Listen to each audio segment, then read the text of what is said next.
Olá, pessoal! Sejam bem-vindos a mais The Deep Dive, onde a gente pega um tema complexo e destrincha ele para vocês. Isso aí. Hoje a gente vai se aventurar pelo mundo da matemática. Oh! Mas calma, não precisa se assustar. A matemática às vezes assusta, né? A gente vai falar sobre a teoria da aproximação e interpolação. Que legal. E acreditem, ela está muito mais presente no nosso dia a dia do que imaginamos. Muito mesmo. Sabe quando você olha para um mapa para se localizar? Ou quando usa um aplicativo para calcular a rota mais rápida? Sim. Pois é, você está usando aproximações. É verdade. A matemática nos ajuda a representar coisas complexas de forma mais simples e prática. E é isso que vamos explorar hoje. Boa. Para me ajudar a desvendar os mistérios dessa teoria, eu tenho aqui comigo um expert no assunto que vai nos guiar nessa jornada. Então, vamos lá. E olha, o texto que a gente usou como base para esse episódio é bem denso, cheio de detalhes técnicos. Ele é bem completo. Mas fiquem tranquilos, porque juntos vamos extrair a essência dessa teoria, traduzindo tudo para uma linguagem clara e com exemplos que todo mundo vai entender. Com certeza. Então, para começarmos nossa aventura, vamos voltar ao básico. Beleza. O que são, em termos bem simples, aproximação e interpolação. Ótima pergunta. Aproximação é como se a gente fizesse um resumo da realidade, capturando os pontos principais e deixando de lado os detalhes menos importantes. Interessante. Imagine que você quer desenhar a trajetória de um foguete. Tá.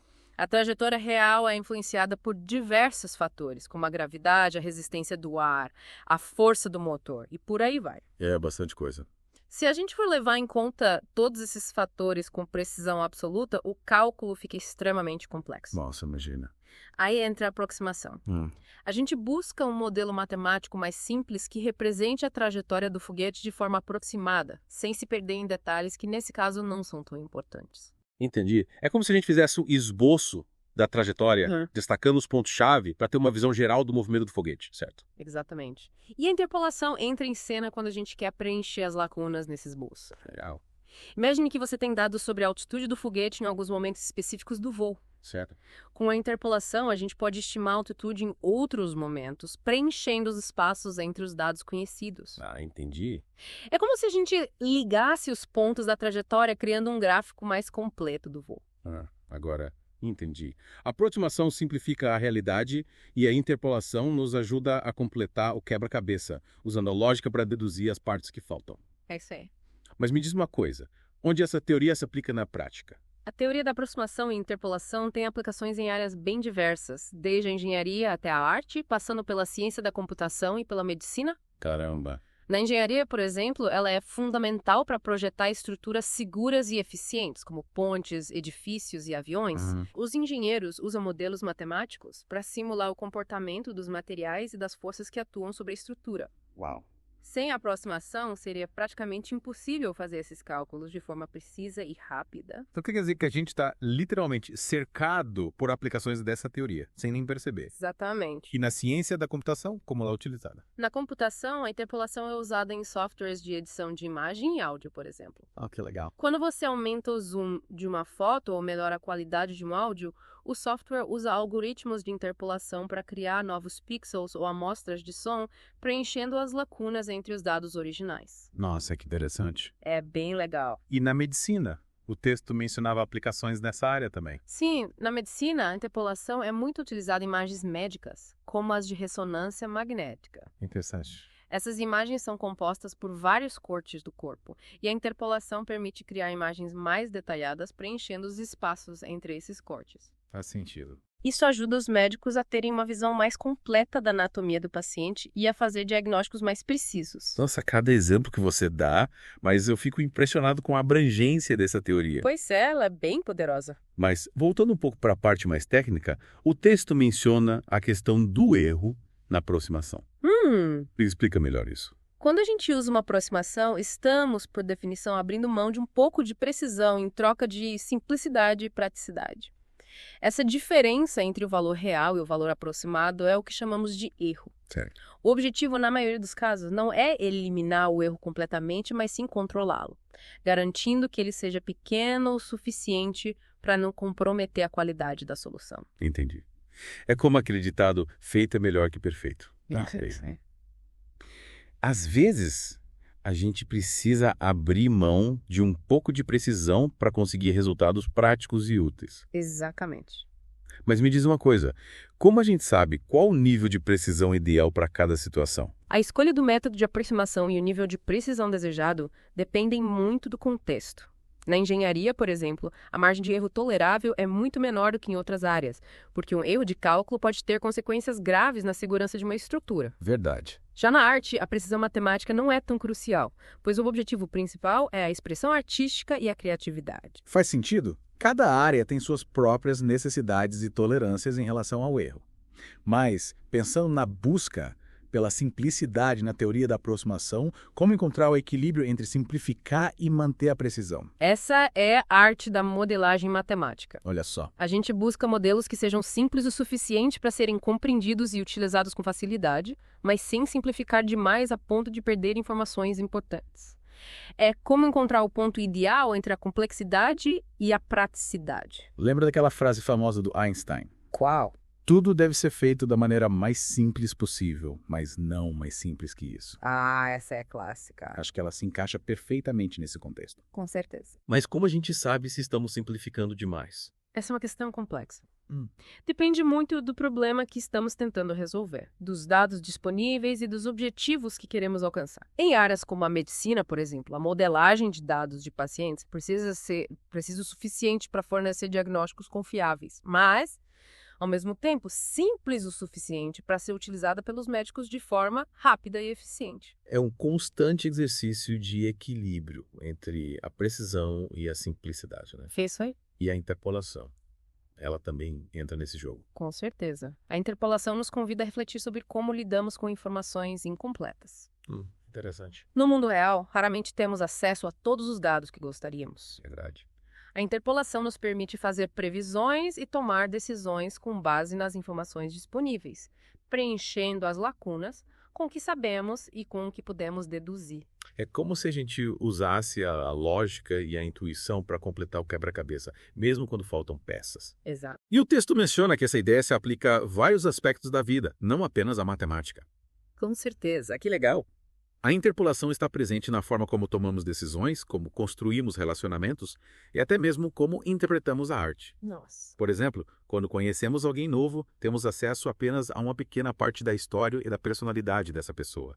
A partir dessas informações, interpolamos características e comportamentos, criando uma imagem mental mais completa do indivíduo. Nossa, que interessante. É fascinante como a mente humana funciona.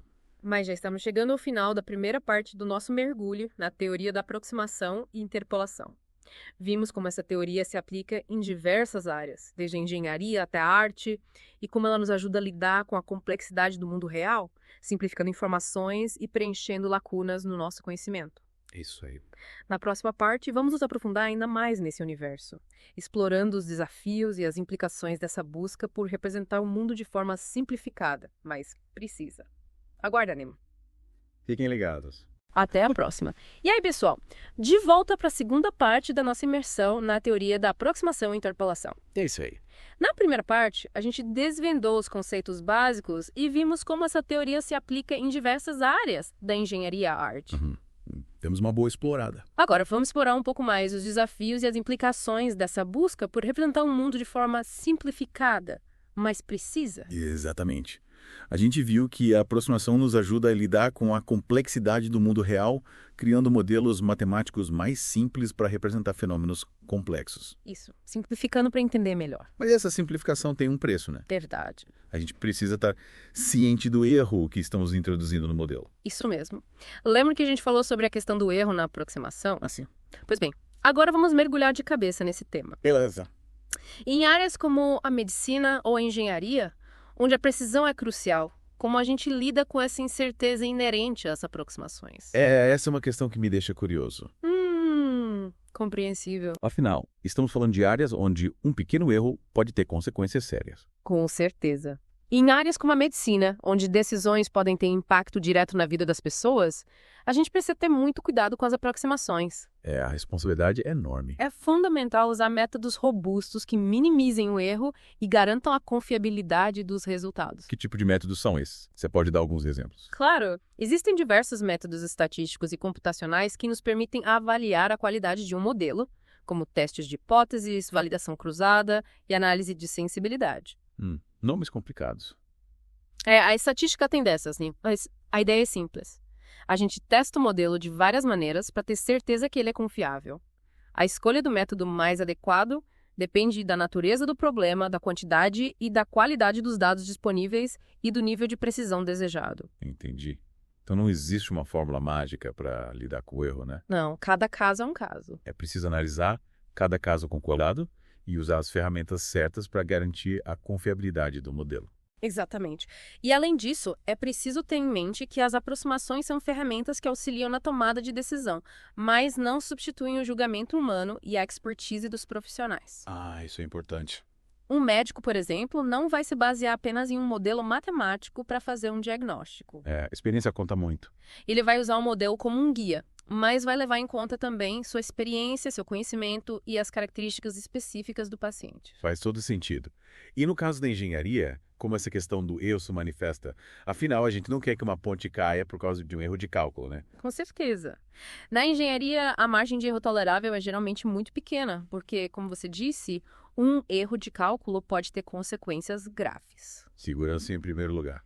Os engenheiros usam uma série de técnicas para controlar o erro, como a realização de testes e simulações, a escolha de materiais com propriedades bem definidas e a aplicação de fatores de segurança nos projetos. Então a gente pode ficar tranquilo quando atravessamos uma ponte, né? Pode sim. A engenharia leva a segurança muito a sério. E falando em detalhes, o texto menciona a importância da escolha do método de aproximação. Porque existem diferentes métodos e como saber qual o mais adequado para cada situação.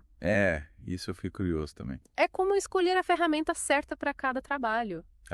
Entendi. Imagina que você precisa apertar um parafuso. Você não vai usar um martelo para isso, né? Não, né? Você vai usar uma chave de fenda, que é a ferramenta mais adequada para essa tarefa. Boa analogia. Da mesma forma, na teoria da aproximação e interpolação, existem diversos métodos, cada um com suas vantagens e desvantagens. Interessante. A escolha do método depende de vários fatores, como a natureza do problema, a quantidade e a qualidade dos dados disponíveis, a precisão desejada e a complexidade computacional. Nossa, quanta coisa para levar em conta. Mas, para quem não é da área, como ter uma noção básica de qual método escolher? Para quem está começando, o ideal é buscar orientação de especialistas e estudar os diferentes métodos para entender as características de cada um. O conhecimento é poder.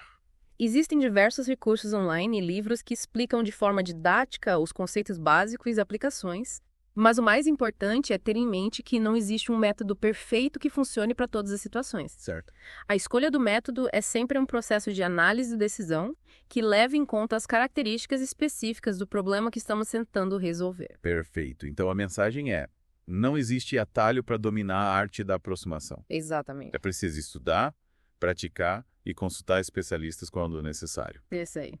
E é importante lembrar que a teoria da aproximação e interpolação não é uma ciência exata, no sentido de que não existe uma única resposta correta para cada problema. Compreensível. É uma área que envolve criatividade, intuição e muitas vezes um pouco de arte. Olha só.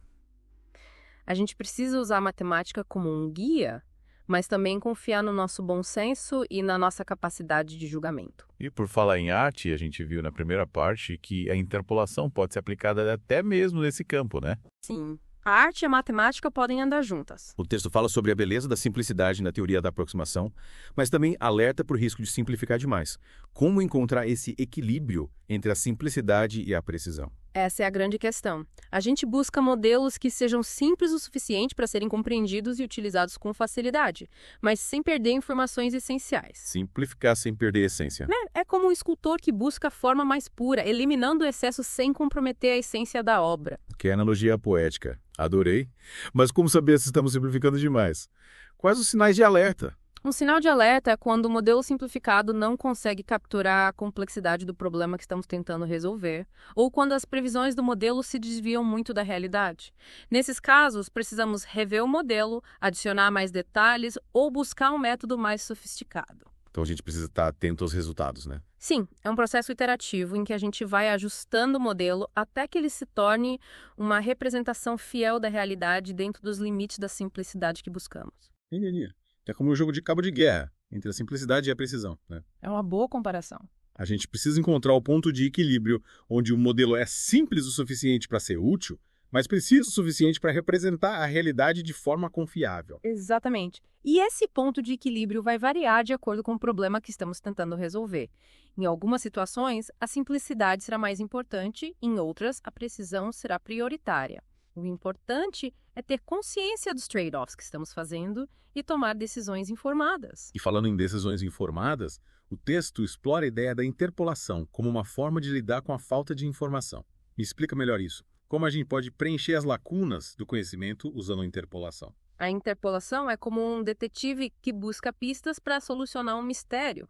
Interessante. A gente usa as informações disponíveis para deduzir o que aconteceu nos momentos em que não temos dados.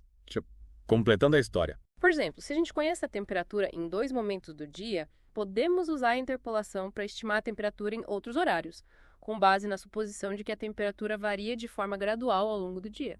Ah, entendi. É como traçar uma linha entre os pontos conhecidos e supor que os pontos desconhecidos seguem essa mesma trajetória. Entendi.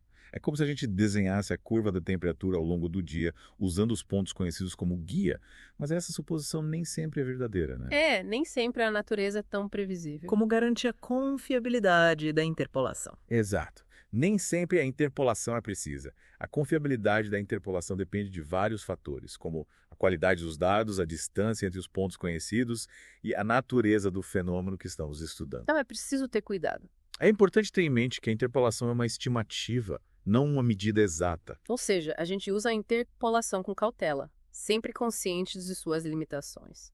E o texto menciona que essa ideia de preencher as lacunas se aplica a vários aspectos da vida, né? Com certeza. A gente usa a interpolação o tempo todo, mesmo sem perceber. Sério. Quando assistimos a um filme, por exemplo, nosso cérebro interpola as imagens que faltam entre os quadros, criando a ilusão de movimento.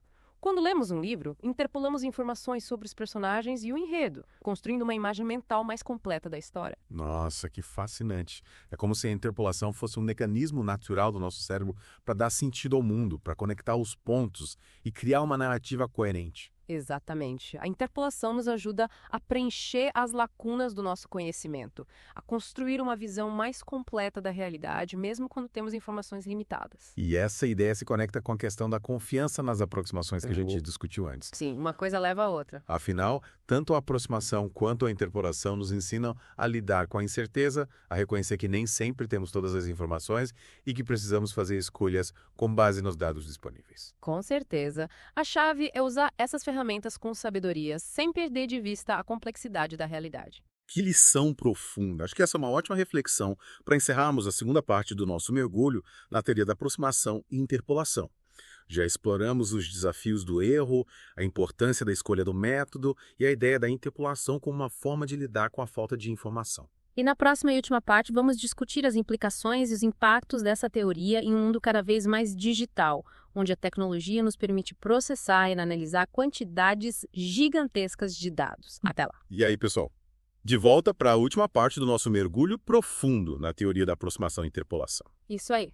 Última etapa da nossa jornada. A gente já explorou bastante coisa, né? Nossa, bastante. Desde os conceitos básicos até os desafios de lidar com o erro e a falta de informação. E como? Vimos bastante coisa. E agora, para fechar com chave de ouro, a gente vai navegar por um mar de reflexões sobre o impacto dessa teoria no nosso mundo cada vez mais digital e moldado por dados. Essa aí. A era do Big Data, né? Exatamente. A gente vive na era do Big Data. Quantidades absurdas de informação sendo geradas a cada segundo. É um tsunami de dados. E como a teoria da aproximação e interpolação se encaixa nesse cenário?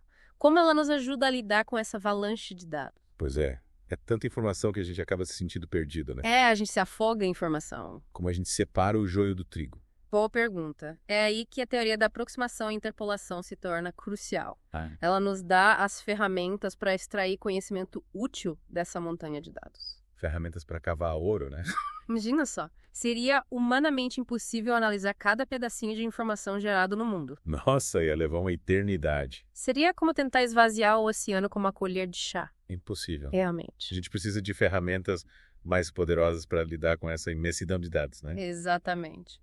E é aí que entra a matemática. As técnicas de aproximação e interpolação nos permitem criar modelos simplificados que capturam os padrões e as tendências mais relevantes. Simplificando a complexidade, né? sem a necessidade de processar cada dado individualmente. Interessante. É como se a gente criasse um mapa da informação, destacando os pontos mais importantes e ignorando os detalhes irrelevantes. Então a gente usa a matemática para resumir a informação, para filtrar o que é importante e descartar o que é ruído. Exatamente. Mas essa simplificação não pode levar à perda de informação crucial, né? Como garantir que os modelos sejam representativos da realidade, mesmo sendo simplificados. Boa questão. Essa é a grande arte da modelagem matemática. Arte. A gente precisa encontrar o ponto de equilíbrio entre a simplicidade do modelo e a fidelidade aos dados. Equilíbrio é a chave de tudo, né? Para isso, usamos uma série de técnicas de validação que nos permitem comparar essas previsões do modelo com a realidade Testando o modelo no mundo real. e ajustar os parâmetros até que a gente tenha um modelo confiável. Entendi. A gente testa o modelo na prática para ver se ele realmente funciona, né? Exatamente. É como um chefe de cozinha que experimenta a receita antes de servir aos clientes. Boa analogia. Ele vai ajustando os temperos e os ingredientes até que o prato esteja perfeito. É isso aí.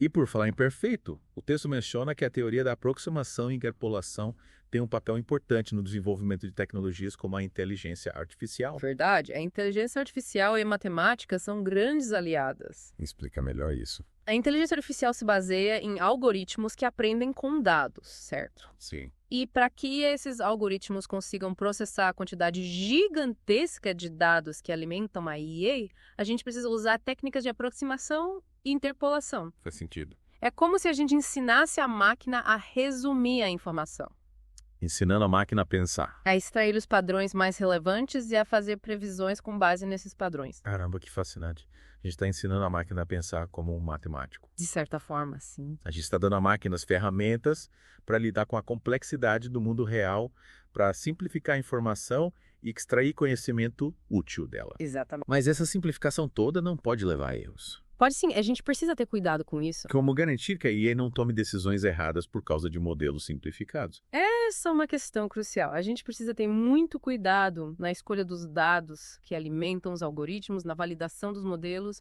e no monitoramento constante do comportamento da IA. Então, a IA ainda precisa da nossa supervisão. É como se a gente estivesse criando uma criança superdotada. Ela tem um potencial enorme, mas precisa ser educada e guiada com responsabilidade. E por falar em responsabilidade, o texto também fala sobre o papel da teoria da aproximação e interpolação na nossa própria forma de pensar e de tomar decisões. Verdade. Não. A gente usa a aproximação e a interpolação o tempo todo, mesmo sem perceber. Quando a gente planeja uma viagem, por exemplo, Tá. a gente faz uma estimativa do tempo que vai levar, do custo da viagem, dos lugares que vamos visitar.